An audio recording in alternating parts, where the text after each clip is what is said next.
Ladies and gentlemen, welcome back online to Dublin and the Grand Hotel in Malahide for our second day of our deliberations for the Dublin Citizens' Assembly. I'd like to welcome the Assembly members back into the hall. This morning we had a great chat, some of us, a great chat at breakfast, lots of debate going on about our deliberations yesterday. Socially, we met last night, and great to build the friendships and to see your passion for Dublin City and County, and again to reflect on the work that we're doing. So it was a really, we worked well into the night last night on debating various topics, and thanks for your candidness and your feedback to myself, Art, and the EAG. It was really productive. Before we start into today's session, I just want to go back over the terms of reference. It's always good to remind us what they are. And our role, again, is to consider the type of directly elected mayor and the local government structures that are best suited for Dublin, and bring forward proposals in that regard, and including making a report and recommendations to the House of Oireachtas. So, just to bring some clarity, so in case there's some doubt about what we've been asked to do, we're not being asked to ask, should we have a directly elected Lord Mayor? A directly elected Mayor? That decision has already been made by the House of Oireachtas. We've been asked what type of directly elected Mayor is best suited for Dublin. So that kind of came up last night. There was a little bit of confusion this morning again on that. So, to reiterate, we're not being asked, is it a good or bad idea, or should we have one? We've just been asked what type of directly elected mayor is best suited for Dublin. And then the discussions yesterday afternoon, and again what happened this morning, will be on the local government structures that are best suited to Dublin, which will obviously support that directly elected mayor. Recapping on our plan of action, again, people that liked that slide yesterday, so and asked for just to remind ourselves what our journey is to the apex of the Dublin Mountain. So the first one is our session, which our EAG we have on the top table. From your right to left, we've Dr. A. Quinlivan, Dr. Breed Quinn, and Professor Derek O'Brien, who will give you feedback on session one. And the reason we have it the sequence that way, we would have ideally started with it yesterday morning, but with the time constraints of our Lord Mayors, our Cathaoirleach and the Mayor, they did other engagements yesterday afternoon, so we had to just fit them in with the programme. So we're just reflecting on, and it will actually build upon the discussions that we're having. So that's session one. We recap it now. We're in the middle of how do we do it, what others do, that's what we saw yesterday, and then possible options. And we're going to start into that session this morning about possible options for a directly elected mayor and what those local government structures might look like.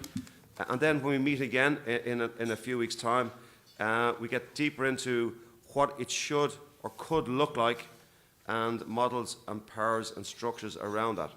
That's for you to decide. When we convene again in September, the date to be confirmed, we'll narrow down and debate those options, and then agree our ballot papers for our fifth session, which will be in October, where we begin to vote, we begin to agree and we agree and make those recommendations on the type of directly elected mayor and the associated local government structures which are best suited to Dublin City and County. We compiled a draft report after session 5.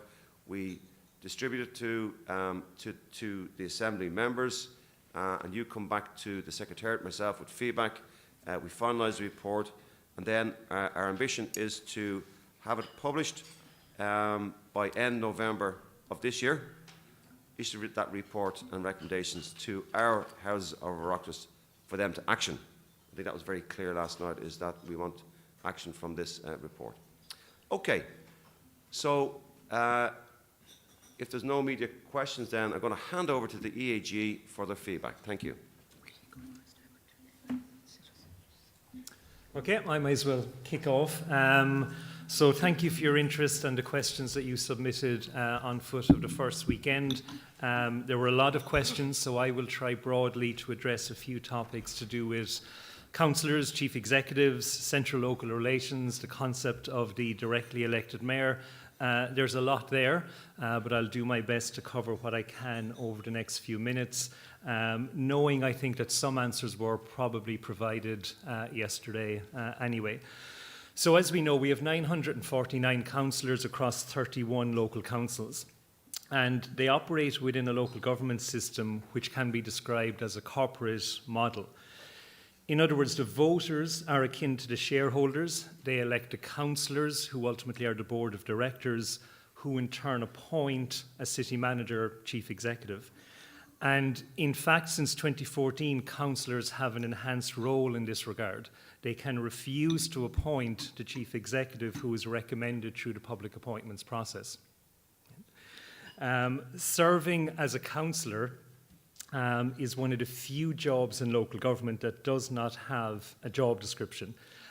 Some people are elected with what we might call a generalised commitment to serve the community, with no maybe clear idea of what exactly that service will involve.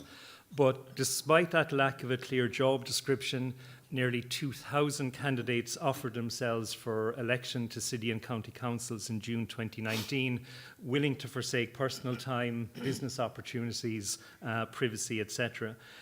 And as has been mentioned quite a lot, and it came up in questions, being a councillor is a part-time job, but based on research by the Association of Irish Local Government, the typical councillor puts in at least 30 hours per week in terms of their council activities. So it is very demanding, as well as trying to be on top of policy. Councillors hold clinics, they engage in local constituency work. They have to be knowledgeable clearly in local government matters, but in truth, they're probably also social workers, psychologists. You know, there can be an enormous emotional toll to what they do, because they're available 24/7. When a constituent knocks on your door on Christmas morning or rings at 2 a.m., she or he is normally in trouble. You know, it's not good news that they're calling to you about. So the councillor is constantly firefighting and trying to find solutions. There were a lot of questions, or a few at least, about how representative our councillors are. And there are deficits in this regard. I'll quote you from Dr. Mark Callinan of the Institute of Public Administration, who has profiled the 949 councillors. And he says the profile of the average councillor is male, older than his or her constituents, middle class, well educated, and comes from a self-employed professional or community development background. So from that, we can kind of say that women, younger people, industrial and PAYE workers, people from ethnic minorities, people with disabilities, tend to be underrepresented in our council chambers. Regarding gender specifically, which came up yesterday, 24% of our country's councillors are women. The Dublin authorities lead the way here. Dún Laoghaire-Rathdown has a 50-50 membership, while women comprise 41% of Dublin's City Council. And there probably are many different views in the room on the merits of gender quotas, but it is worth noting that gender quota legislation is in place for national elections since 2012, but not for local elections. Up to last summer, councillors received a representational payment of just over €17,000 per annum. In the summer, there was an increase of €8,000, and this followed a review by Senior Counsel Sarah Moorhead. But she pointed out, quite correctly, I think, that councillors need supports that extend beyond money. Administrative support, induction, ongoing training, etc. Turning to your questions on chief executives, formerly called city or county managers, they are an interesting and quite exclusive bunch of 31. They have their own representative organisation, the City and County Managers Association, which is influential. I always stress that the chief executives and the staff work for the councillors, but the reality is more nuanced. So in 1996, the government produced a policy document called Better Local Government, in which it stated with no ambiguity, the system as a whole can lean more in favour of the permanent officials. The pay grade, which came up in questions, depends on the size of the local authority, but you were looking at chief executive salary range of 150,000 to 200,000 euro.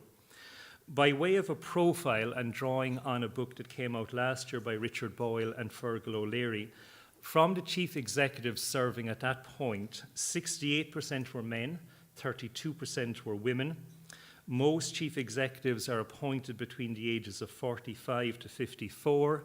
Increasingly, they are well educated, with 63% having a master's qualification and 4% a PhD. Half of them started their careers in local government as clerical officers and worked their way up. The other half started either in the private sector or a different part of the public sector. It is unusual for someone's first job in local government to be at chief executive level, but that is the case for Anne Doherty, the current chief in Cork City Council. Chief executives also tend to be quite mobile. The majority serve in between 4 to 7 different local authorities before landing the top job somewhere. One interesting aspect of local government is a level of accountability and public scrutiny that is greater than in the rest of the public sector or indeed in the private sector. What I'm getting at here is that, of course, some decisions are made behind closed doors at committees, but once or twice a month there is a public meeting of the council, open to the public, open to the media, where the chief executive can be challenged to justify their actions by the board of directors, i.e. the councillors. So this is where you might get some homework. So let's be honest, we're never going to be as funky or as cool as the Biodiversity Citizens Assembly with their field trips. But I would challenge you between now and September to attend a local authority meeting. You are entitled to be there, and most councils now live stream their meetings as well. So nothing beats attending a meeting, seeing the interactions between the mayor chairing the meeting, the councillors and the chief executive. For my sins, I spent a full 12 months tracking Cork City Council, attending every full council meeting, strategic policy committee meeting, functional meeting, for a book entitled Inside City Hall Politics. Remarkably, that year didn't lead to divorce, but my more substantive point is that it is hugely educational to see the system in action. So I'm nearly at the end, but a lot of questions were submitted about the DEM process and her or his role. I don't think I'm displaying any bias by suggesting that a directly elected mayor for Dublin will have limited value unless that person has the power and the resources to implement decisions. You might have seen that a week after our first meeting, the people of Bristol decided to abolish the directly elected mayoral model that had been in place for a decade. And there were a multitude of reasons behind this, but one was that people were disappointed by how little power Martin Rees actually had as the mayor. And understandably, we are interested in what would be a new dynamic between a directly elected mayor and a somewhat weakened chief executive. But I think the relationship between the DEM and the rest of the councillors is just as important. Can the DEM override the council? Can the council override the DEM? And this is, in essence, the difference between a strong mayor and a weak mayor that we could talk a little bit more about. Ultimately, everything comes back to the devolution of powers and finance from central government. And we need to think about this at two levels. What is devolved to the local authority as a whole, and whatever new structure that may emerge in Dublin? Within that, what is specifically devolved to the directly elected mayor? For example, is central government and the Minister for Transport likely to devolve all responsibility for transport in Dublin to a directly elected mayor? Every system that we heard about yesterday and that we'll hear about from Sean this morning can work. They all have merit, but they can only work if they're backed by the government. So it is not complicated. If local government is to be given enhanced powers and responsibilities, central government has to be prepared to loosen its vice-like grip and let go. So I'll spare you a rendition from Frozen on a Sunday morning, but they have to let it go. Thank you.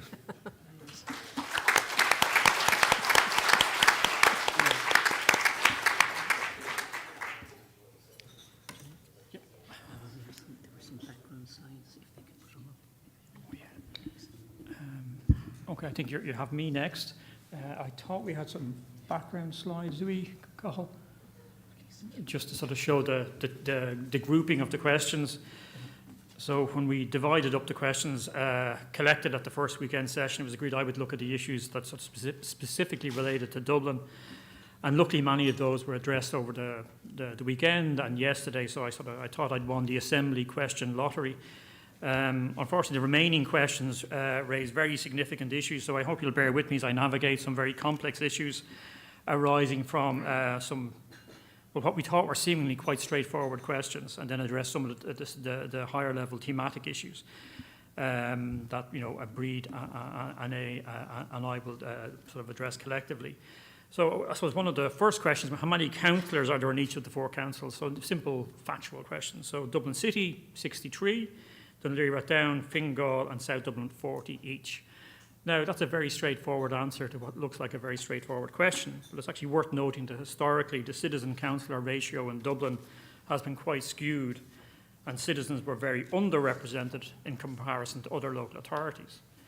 Efforts were made to address this in 2014, and you'll probably hear over the course of the Assembly, we talk about 2014 as a sort of a signature year where the Local Government Reform Act kicked in. So what we saw in 2014 was the 4 existing Dublin councils saw their councillor numbers increase dramatically. However, the citizen-councillor ratio in Dublin remains quite skewed. So, for example, Cork County Council, which has a population of 332,000, has 55 councillors, while Fingal, which has a population of 296,000, about 10% less, has 40 councillors. And Dublin City Council, with a population of approximately 600,000, has 63 councillors. So it's not purely an academic exercise in analysing citizen-councillor ratios. And I suppose the majority of the seats in the Seanad, 43 of the 60, are elected by councillors. So you actually, historically, you had a hugely underrepresented Dublin in the second house of the Oireachtas. And while the 2014 changes saw some improved representation for Dublin, it remains underrepresented. There's also another sort of quirk within our constitutional system where local authorities have the right to nominate the president. If you decide that, to recommend some sort of new authority for Dublin, would that have the right to nominate the president? And if not, why not? I suppose the second related question, and again, I'm wearing my best diplomatic shoes, has the splitting up of Dublin into 4 administrative areas or counties been a success, and how has this impacted the townships? Okay, bear with me. So, the establishment of the 4 local authority model in Dublin, I would argue, was a logical conclusion from the analysis carried out at the time over the 70s and the 80s. We'd seen really significant change with the establishment of the new towns coming out of the Miles Wright report in the 60s. So you saw the birth of Clondalkin, the expansion of Tallaght, the sort of massive expansion of Blanchardstown. But there's a strong argument we wouldn't do it that way now. So we'd actually probably be in breach of our commitments under the Council of Europe's Charter for Local Self-Government about the creation of new counties, that they normally require some form of citizen vote. You might recall that Dermot mentioned the Charter yesterday. And again, the Irish state has signed up, and there are certain obligations that come with signing up. There has been some very colourful consequences of the establishment of the 4 local authority model. Some were stifled at inception, some not. We saw calls for new postal districts, and that's real. There was an argument for new county GAA teams. I think Jim won the argument and they decided not to do it.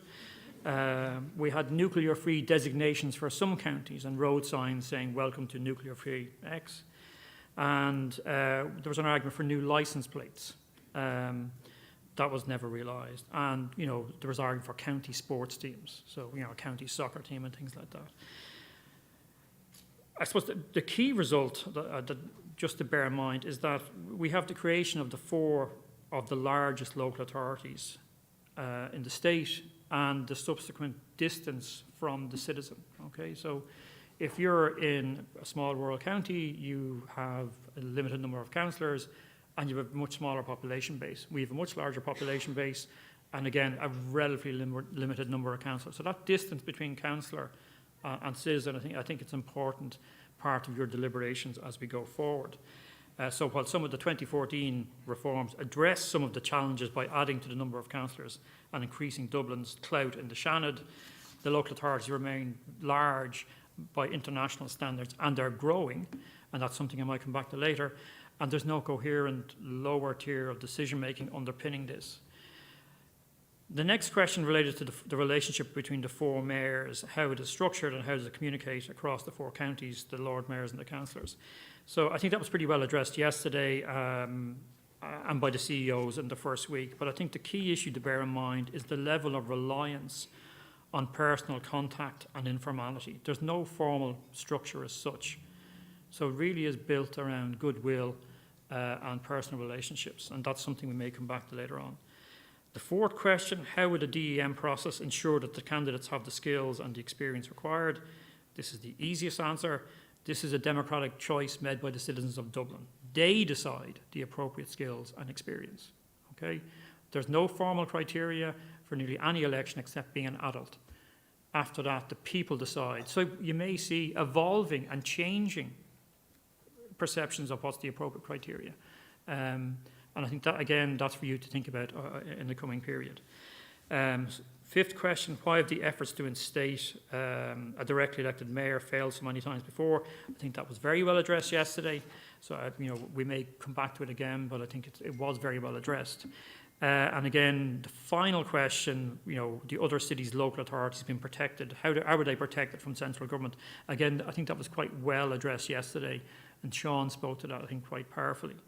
So in relation to the broader thematic queries about relationships, coordination and collaboration, so I think in relationships, I think the current system stresses the strong incentives for good personal relationships as the institutional structures, with limited exceptions, and we'll talk about this maybe later, the Eastern and Midland Regional Assembly and the National Transportation Authority. With those limited exceptions aside for transport and broad economic development, there are relatively limited formal structures. I think it's also important to note or highlight there's a wide number of parallel mechanisms and structures. So there's a regional skills forum. So, one of the speakers yesterday talked about they really want to invest in skills. In Dublin, that's a parallel process. We have a new climate action regional office, which is doing great work, but again, it's linked to, but not, it's distinct from the local authority system. We have the same with the city and county education and training boards, the Office of the Eastern and Midland Waste Region, tourism, some public health functions. And these are areas where the local authorities are involved, but are not driving the process. And again, as we've talked before, that's quite unusual. That's something in other countries you would see the local authority really driving the process. In terms of collaboration, I think it's important to note the lack of a coherent institutional structure outside spatial planning and transport planning, and the reliance on personal relationships. But there's numerous examples of collaborative success across the Dublin local authorities. The data sharing DubLinked initiative, the Smart Dublin initiative, the Dublin Enterprise Zone, just to name a few. I suppose in terms of coordination, I do want to start by highlighting and noting some very concrete examples, and I've mentioned the Climate Action Regional Office, and then there's something called the Metropolitan Area Strategic Plan, which is developed by the Eastern Midland Regional Assembly. And I'll come back to that because it's quite significant, I think, for your deliberations and for the coming week's work. But I think it's really important to note the lack of a local government-centred and Dublin-focused framework for collaboration. There have been some very successful collaborative initiatives, including the Creative Dublin Alliance in the noughties, led by the then City Manager John Tierney, the current Dublin-Belfast Economic Corridor initiative that involves Dublin City and Fingal and the local authorities all the way up to Belfast. But I think one of the key issues, and just to build on A's point, it's the lack of budget for collaboration between the local authorities and the other significant agencies and private and civil society stakeholders. So it really is quite an ad hoc response to issues as they arise. Now, I mentioned something called the Dublin Metropolitan Area Strategic Plan, the MASP. I'm conscious that, Breed and I, we probably sounds like we live in a world of acronyms. And unfortunately, I think sometimes that's the case. But the Metropolitan Area Strategic Plan, I think it is important for your deliberations to sort of get your teeth into. So it's prepared by the Eastern Midland Regional Assembly in collaboration with the local authorities and the transport and infrastructure providers, and it sets out a 12-year strategic planning and investment framework for the Dublin metropolitan area to 2031 and a long-term horizon to 2040. So it's a really significant view of what happens in Dublin for the next 20 years. One of the things it does, it envisages a population of 1.65 million people living here by 2031. So that's in 8 years' time, or 9 years' time. We're looking at an extra 250,000, if not more, living in the Dublin Local Authorities area. Now, this vision, it's underpinned by a spatial framework that supports a much broader regional, spatial and economic strategy that the councillors and the local authorities will have had some involvement in. And a focus on consolidating Dublin city and suburbs, but also focusing on the key towns of Swords, Maynooth, Bray, planned developments in Donabate, Dunboyne, Leixlip and Greystones. So you'll immediately note the implications for this plan for a directly elected mayor. And I think your deliberations and in the coming sessions, you'll have an opportunity to tease through the matters as they relate to the region outside of the historic Dublin County and how that might work and the powers that might need to be devolved and the relationships built to actually help that progress neatly. So as an assembly, you'll have gathered from the contributions the importance of sort of a coherent and substantial cross-Dublin tier led by a directly elected mayor. In parallel, you'll have to consider the importance of maybe a directly elected regional assembly to whom the DEM would be accountable or not. But it raises critical questions for the assembly. So if you accept the arguments for that regional tier, would it be a single cross Dublin constituency of maybe 20 or 30 or 25 or 35 full-time councillors, or 4 local authority-based constituencies suggested by some of the mayors? Or would all the existing councillors be members, or some variation of the above? So that's just one potential strand and all the issues that might arise from that potential strand. And if you accept sort of that argument for a cross-Dublin tier of government, you might need to consider the building blocks of that cross-Dublin tier. Is it as suggested by many of the bears and the chief executive best to retain the existing local authority model? Or is it time to look at a smaller building block closer to the citizen, or some variation of the above? And we've had previous efforts at reform of creating a tier below through municipal districts in the 2014 legislation. And finally, what are the implications? And they are very significant to tease through.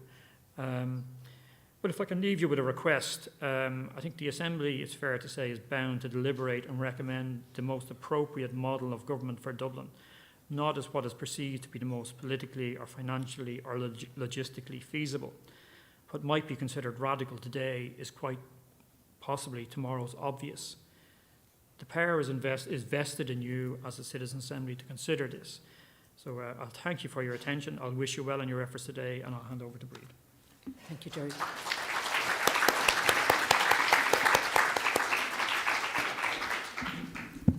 Good morning, everybody. What you love early on Sunday morning, I drew the finance questions. And right, Cathal, you might move on one slide, please. That I'll come to later. The first question and the next one, please. Sorry. There was a diagram that I want later. Why is there such little expenditure? Oh, sorry, I know what happened. You got an earlier version, not to worry. Right. Why is there such little spending at local level in Ireland? I think from listening to all the contributions yesterday and so on, and you were very taken by Diarmaid's ranking of Ireland. But I do want to add that what I said in week 1. You're not comparing like with like. So if they include health and education and so on, they have things like teacher salaries, and so that skews the finance. So take a more nuanced view there. There were a lot of questions about the budget process, and that's what I thought was on the slide. And we'll send you on the slide afterwards, because the budgeting process is a long one. There are various steps. The first step is deciding on the rate of the LPT, the local property tax. We told you reminded you last week, it can vary by plus or minus 15%. So that's the first decision that has to be made by each council, and that's reserved, that decision, to be made by the councillors. The manager can't decide that, the full council has to decide that. Then, between September and November, like in any business, the directors of service will try to work out what they need for their budgets in conjunction with the chief executive, the corporate policy groups and strategic policy committees, CPG and SPCs, will again kind of be looking, everybody's looking for more money for their particular grouping and so on. So there's lots of discussions, debates and so on. I see the councillors nodding their heads. They've been there, done that and so on. And then, so gradually, with all those steps, you come to the draft budget, and then that will be brought before the council, and it has to be voted on by the councillors. And I think I might have mentioned the last time as well, there have been situations when there is a deadline set by central government for each local authority to have their budget in place, and there is a deadline. And they've been, the meeting has gone on until 11:58 or 59, just to make sure that they made that deadline. Because the ultimate sanction, if they can't agree on a budget, is that the minister can actually take and decide on that if the council themselves don't do it. But that ultimate sanction hasn't been used for a long, long time, by the grace of God, or negotiations at the end. Right. Is extra expenditure allowed and so on? So borrowing in local authorities is only permitted really for capital projects, and to borrow they have to have permission from the minister. So it's not easy to borrow. One innovation down in Limerick, they've actually a huge project going on, and they borrowed money from the IMF. And that's unusual. They were the first council. I think some other councils are doing that. But all of that had to have permission from the minister. Local authorities are not allowed to have their current accounts overdrawn or whatever. They have to keep that in balance. And there's also a fiscal rule nationally that the total amount of borrowing, there's a limit of 200 million euros on the total sector's fiscal deficit for any year. So it's all very well legislated for and policed, and you have the oversight of the local government auditors, and what, again, you were reminded yesterday of NOAC, the National Audit and Oversight Committee. The decision making, so as I say, you'll see step by step on the slide. I'm sorry that it got mixed up, and that's what I was trying to send on my phone to make sure that it was here. There's a question here, can the CEO decide where money that is allocated to the council goes geographically?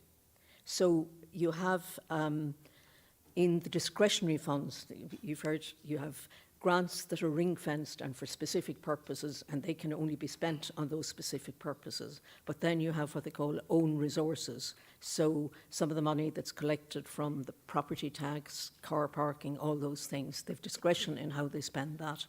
And what's done each year is they have what they call the GMA, the General Municipal Allocation. So each municipal area gets a certain allocation, and they can decide what to prioritise that on, whether they want parks, roads, whatever it is that they do. So it's not the CEO that makes that decision, it is the municipal group. Right. How much autonomy and control do councils have on how funds are spent? I think you could all answer that question and get first-class honours in your answer at this stage. And a reminder, the autonomy they have is over their own resources. The rest of the grants are usually very specific. There was a question about budget underspending and budget overspending. Well, the underspending rarely happens because there are always, if there's money left over, there are always lots and lots of ideas. And then you sometimes see at certain times of the year a rush to maybe do roads or whatever. If funding has been allocated from central government, and it usually has to be spent by a certain date, and if it's not spent by that date, it goes back to the Custom House. So no local authority that I know of wants to be sending back money to the Custom House. So there will always be a way found for spending that money. So as I say, there's never an underspend. And then the borrowing I've mentioned already, there are very strict controls over borrowing, and they must keep their accounts in balance. The distribution of the local government fund, how is that allocated across the country, was the question. Well, there's a baseline is set by central government. So this is the amount that no local authority, or that each local authority needs to keep in business. So that baseline is set. So there's the figures. So I'll just say, take as an example, 1.5 million. So some counties with their local property tax and some of the cities might collect a lot more than 1.5 million, and others mightn't get anywhere near the 1.5 million. So central government looks at the potential gaps between what is going to be earned from the obvious sources and what the councils need, and they allocate then the local government fund to fill that gap between the capacity that the local authority has to earn money and what they can actually get. And where does that money come from?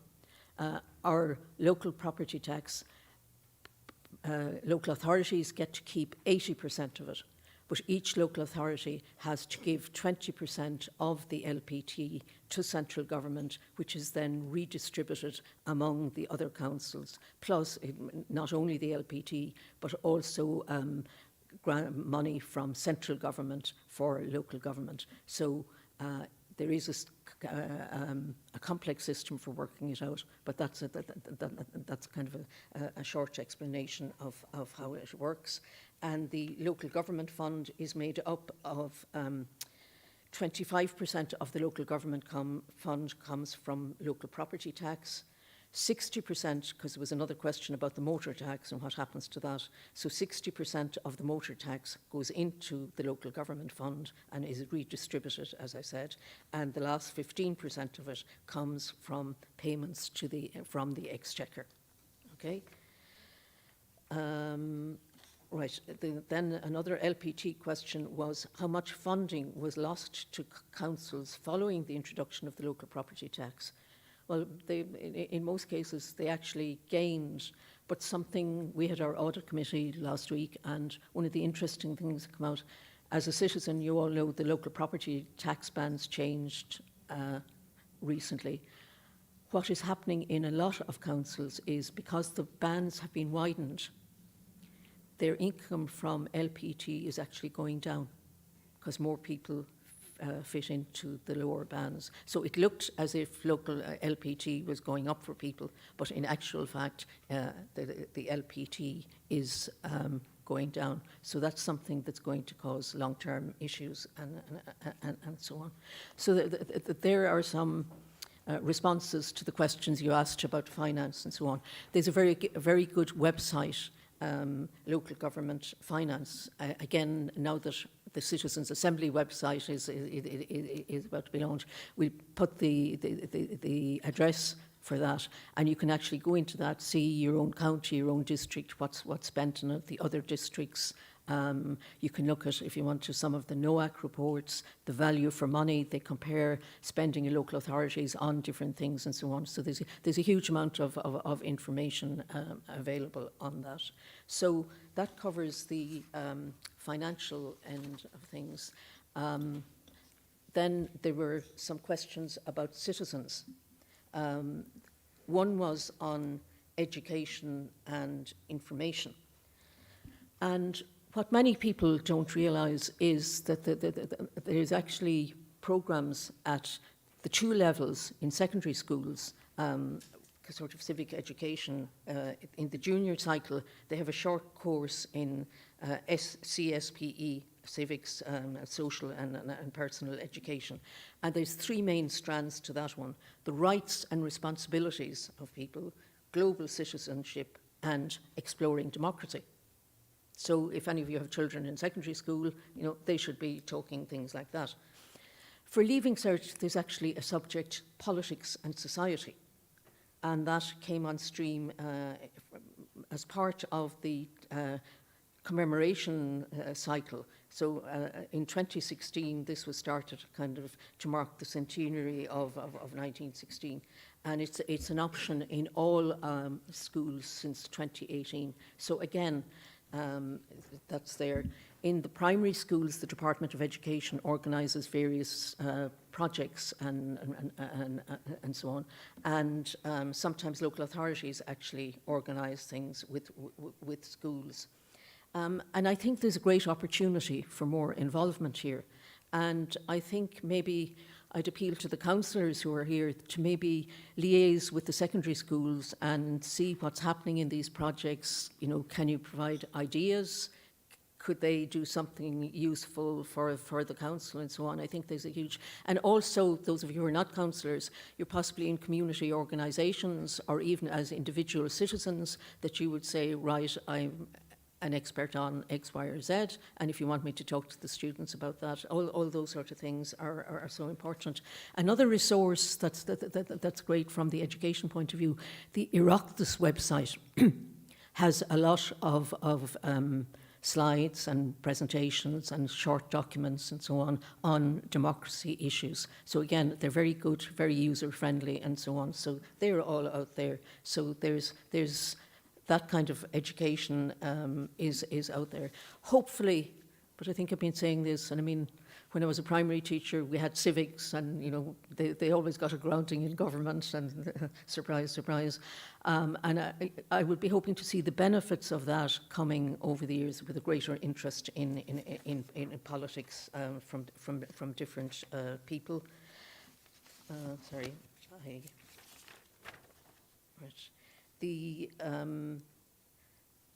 Another question was, why is the general public education about elections much lower about the local elections than in the case of general elections? And, when I was working, I was thinking about that and answering it, but, is it lack of interest? Question mark. Or is it because the local government system actually works kind of well, so people don't have to worry about it, and, the things happen, and the pathways, the roads, the transport works, is it that? But also, I think for most people, they don't perceive local politics to be as important as national politics. How would you have felt before you got involved in the Citizens' Assembly? I suppose the fact that you volunteered to be in the Citizens' Assembly is indicative of the fact that you have an interest in local politics. But, think about your families and friends, how many of them are interested, whereas national politics, they'll keep abreast of those. What education is available to people to make them aware of what the council does? Well, the website is the first stop, and the websites are excellent. Look at various websites. Some are better than others, but they're all pretty clear and good. And the other place of keeping in touch is the local paper or some of the free newspapers. There's always great coverage of what's going on in the council and the council meetings and what happened there. And then there was a question about consultation and whether the credibility of the council is lost when their input and the public's consultation is ignored. But with regard to consultation, I think the local authorities are like John Stores, getting better all the time. Yeah. And I think that is true. And also, there used to be a culture in the organisations of being sort of open and welcoming inquiries and so on. Gradually that is changing, and every local authority is making an effort. So if you asked that question 10 years ago, it would be a more negative answer. I do think there's a lot of good things happening. You'd be glad to hear, coming reasonably near the end. The last thing that I want to talk about, there was questions about what can an ordinary citizen do to help the local council deliver better services. And here's my suggestions to you. First of all, respond to consultations. Every single one of you is entitled to get involved in local area planning and all of this. There are calls time after time. You know, maybe get into the habit of once a month, I look at the local authority website and see what's going on. You know, something might irritate you, but something might excite you, and just go and see what's doing. Wearing my audit committee hat, my next thing was pay what you owe. So if you're a business person or whatever and you pay rates, please pay them as soon as you can, because the whole budget is kind of waiting for that. I say that with tongue in cheek in a way, but at the same time it is important. The one that I'd write in capital letters if I had a slide was get involved some way or another. You can get involved formally, either in some cases through the strategic policy committees. They're always looking for people with different skill sets and backgrounds, so get involved that way. In the LCDC, the Local Community Development Committee, you may be representing an organisation there. And the Public Participation Network. It's out there. Sign up to it, and then you'll be aware of all that is going, so get out there and get involved. Support the activities organised by your local authority, everything from their book festivals to competitions. I know when I get home this evening, my neighbour wants me to write a submission for the Residents Association for a prize or for money for gardening and things like that. So that'll be my homework tonight. But things like, you know, get involved in those competitions and so on. We've a lovely border in our estate that came from money that the council gave us to have to be aware of biodiversity, and so we've planted that here. So that's it, and raise awareness among your friends and your family. So, and the last thing that I wanted to say, and I deliberately wanted to be last for this, is, you know, the question is involvement and so on. Your contribution to the Citizens' Assembly is a vast contribution. So you can really give yourselves a pat on the back for that. And you have power. We talk about power and power. You here in this room have power to make history. Now, I know it seems like you're going to be designing a jigsaw, if you like, but it's a very important jigsaw. And the jigsaw analogy is a useful one because you can have all shapes and sizes in the pieces together. So again, I wanted to say thank you for getting involved, and go and design a wonderful jigsaw, please.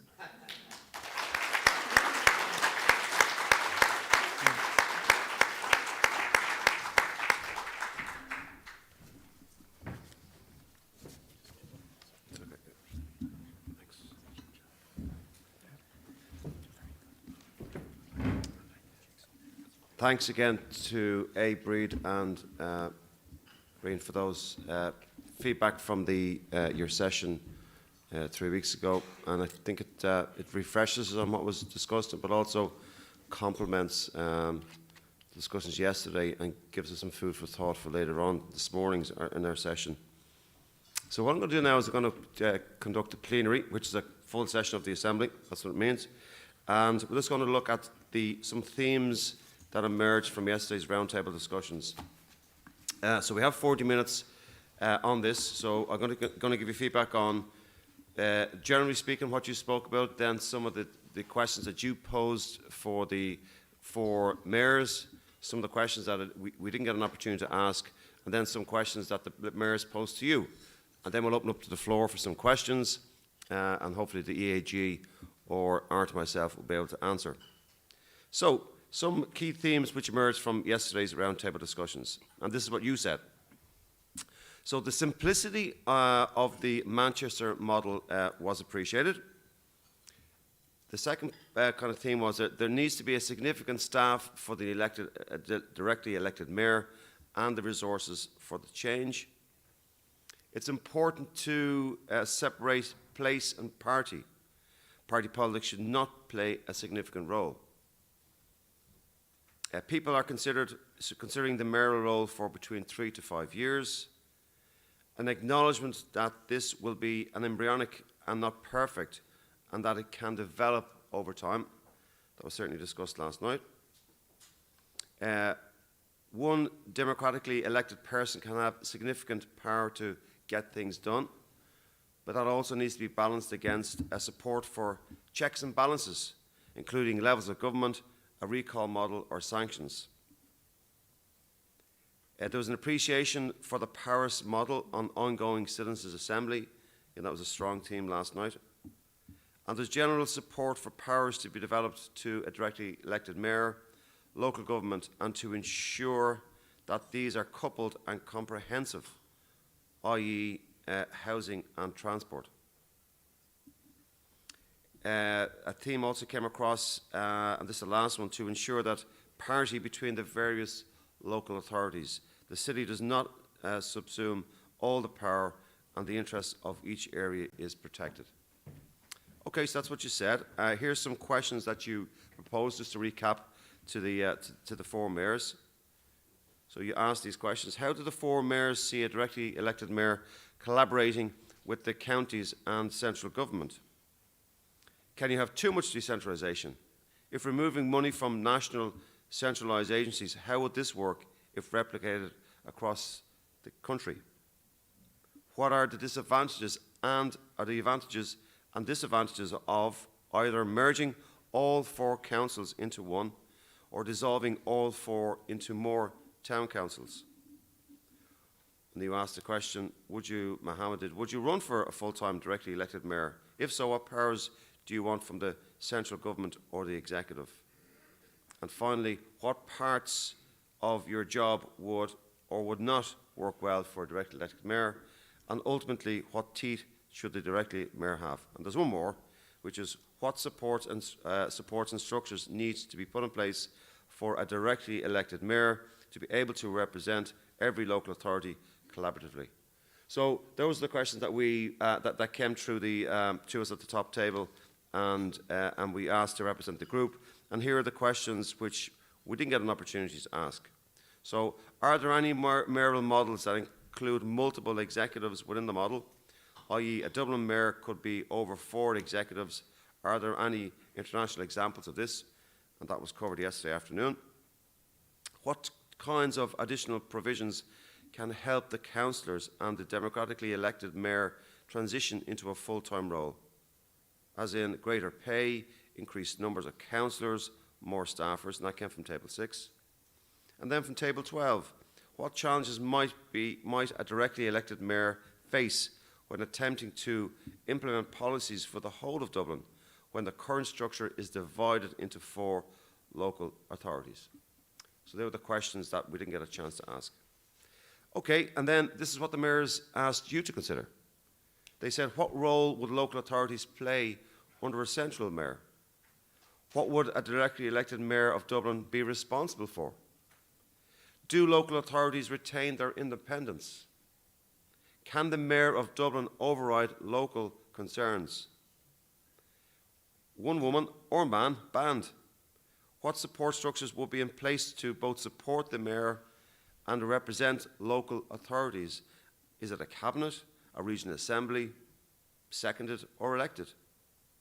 And finally, the broader aspect of what should we do to completely rethink the role, or I think that question is, we should rethink in a complete sense the role of the mayor of Dublin. So I think that question was on a broader aspect to look at all aspects of this challenge. Okay, so that concludes the feedback from yesterday's session. So what you asked the mayors, what they asked you, and indeed some of the thematic themes from yesterday's discussion. So we have 35 minutes. So we've got an open session now.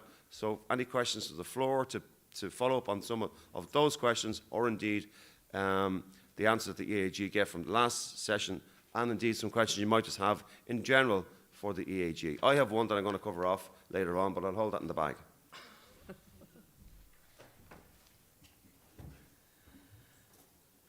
So we will take Table 12. And again, just while you remain seated, just announce your name, please, and Table 9, Table 9, announce your name and then the question. Thank you. you'll have to forgive me and bear with me a little bit here because it's a question that speaks to plebiscite. But I'll refer directly to the terms of references because I don't necessarily understand your framing of those references this morning, Jim, where if I read them here, the Assembly shall be convened to consider the type of directly elected mayor and local government structures best suited for Dublin. So in a simple question, does a mayor who's implemented by the citizens' vote, does that not fall into the category of type? Whereas you would have a mayor, whatever form it would take, be implemented by central government, that would be one type of mayor, versus a mayor, whatever form it might take, being implemented by a plebiscite or citizens' vote. And the reason why I ask this question is that it speaks to the first 2 points that we're asked to consider in the Assembly, which is the strengths and the weaknesses of the current model of government.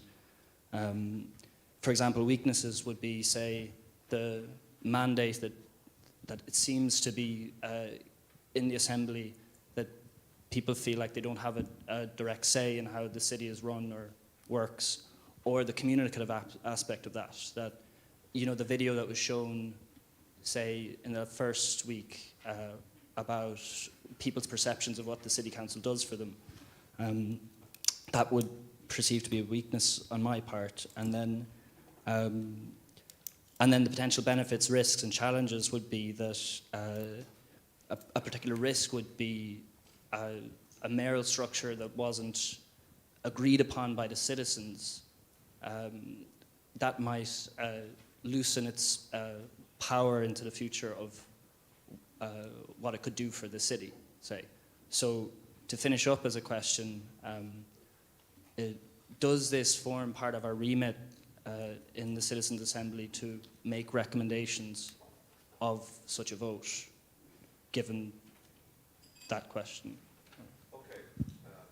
Thanks, Lou. That's really good question. So the first thing I'd say is that we have a blank canvas.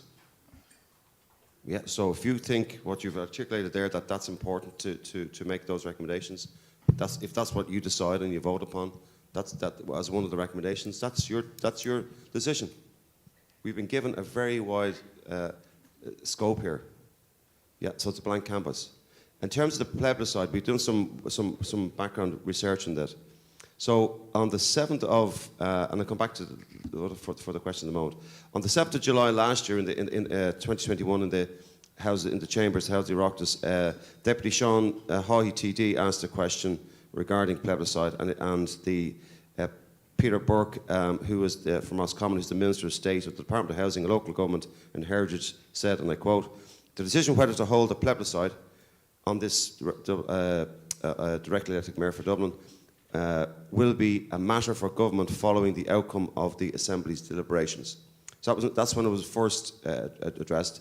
And then later on in the year, on the 2nd of November in 2021, Deputy Paul McAuliffe from Dublin asked a question to the Taoiseach, Elia Varadkar, and he answered, and I quote, "In relation to Deputy McAuliffe's question on the Dublin Mayor and Dublin local government, the next Citizens' Assembly is on the list, will examine the issue of government in Dublin, because we have an unusual arrangement with the 4 local authorities and 4 mayors. It is next on the list to have a Citizens' Assembly on the issue. We are keen to ensure that this happens next year with a view to being able to put proposals to the people of all 4 Dublin local authorities in a plebiscite on the same day as the local and European elections in 2024. So that's, to me, very clear of the direction of travel from the government and the Taoiseach's perspective. So a plebiscite on the same day as the local and European elections in 2024. So that, I suppose, clarifies that matter. So I'll maybe open up to the EAG to answer any of Luke's other questions, but from my perspective as Chair, have a blank canvas, and whatever you recommend, you recommend in the report. But we don't write the legislation. We're not legislators. That's the government's role to do that. Yeah, thanks, Chairman.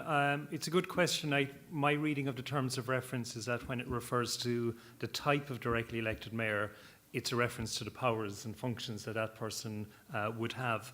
And as the chairman indicated, it's within your remit, as I understand it, if you want to copper fasten that idea of a plebiscite, to say that what follows the Citizens' Assembly should be a plebiscite amongst the citizens, because I referred in the first weekend to what happened in Cork, Limerick and Waterford in 2019, where there were plebiscites, but they were asked one simple question: do you want a directly elected mayor or not? With no real idea of the model, of the context, what was involved. So at least in Dublin you should have the advantage. Through your work, we should have some shape on the model, and then if there was to be a plebiscite, to put it very simply, people will know what they were voting about, which wasn't necessarily the case in Cork, Limerick and Waterford in 2019.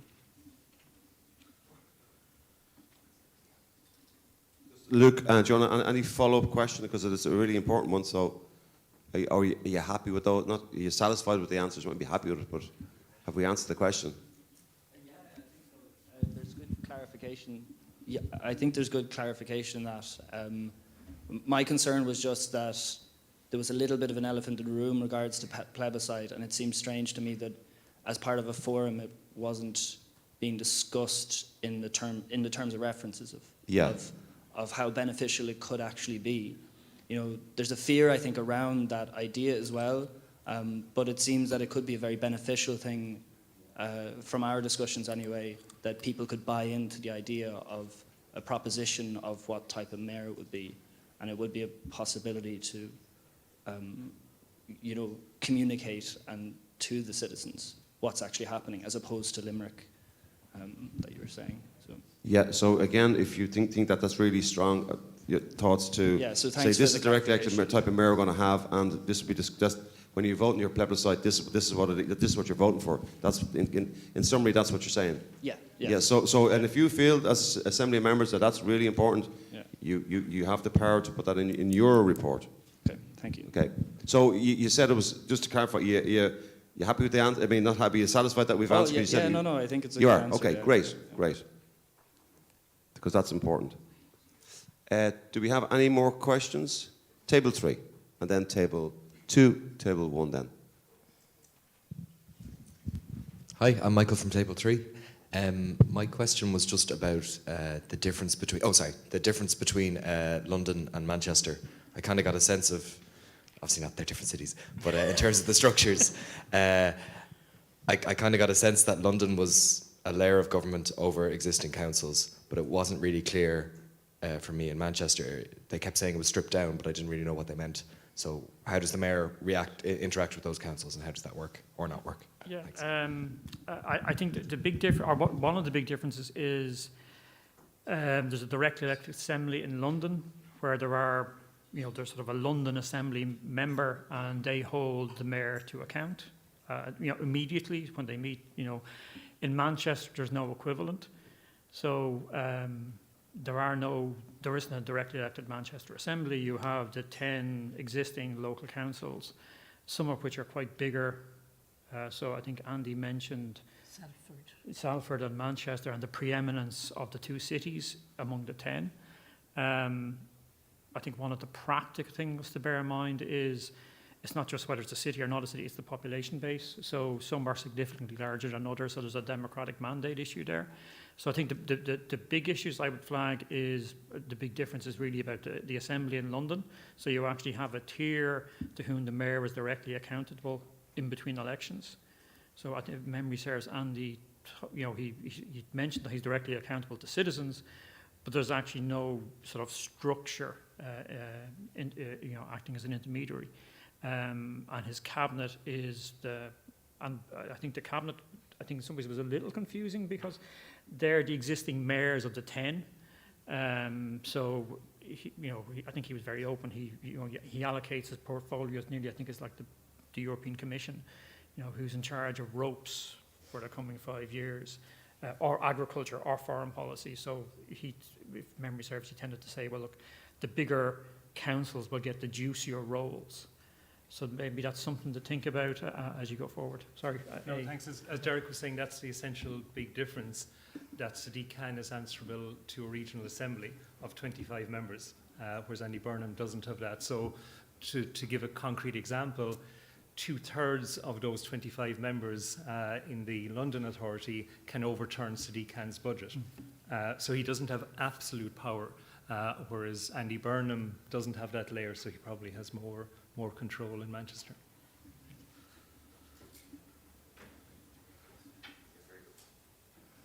Very good question. And we'll go to table 1 now. Table 2, 1, then 10.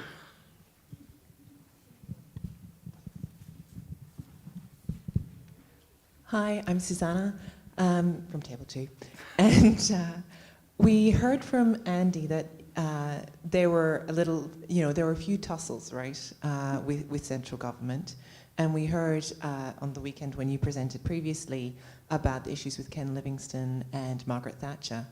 And it really seems that unless there is some sort of budgetary provision made, there is the possibility that you can just drain all the resources away from a directly elected mayor and they would, in effect, become toothless even if they have powers.